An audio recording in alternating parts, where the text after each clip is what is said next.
Fluids are an important part of your vehicle's operation. We're talking about power steering fluid, brake fluid, and transmission fluid. If one of these fluid levels is low, that generally means a problem. So if your service technician tells you that you have low fluid level, or a warning light comes on, that's generally an indication that there's an underlying problem that needs attention. There's a couple of reasons why your brake fluid level may go down. During normal brake lining wear, the fluid does go down, but to an acceptable level. So when you get your linings replaced, it comes back up. Another reason would be a leak in your hydraulic system. If this happens, sooner or later, your brakes won't work right, or not at all. It's not a good idea to top off your brake fluid. If it is a leak, this won't correct it.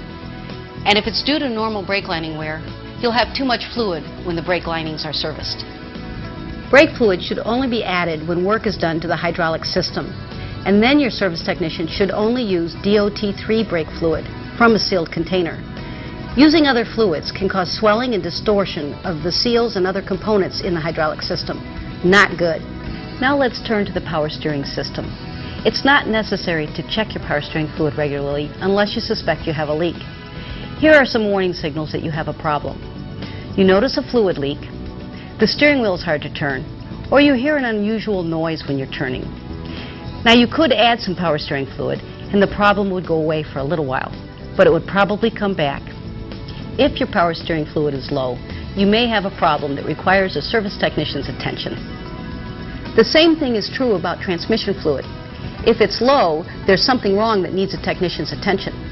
Too little or too much transmission fluid can damage your transmission, so you'll want a GM service technician to handle this for you. Remember these three important fluids: power steering fluid, brake fluid, and transmission fluid. And remember, never service your vehicle until first checking your owner's manual.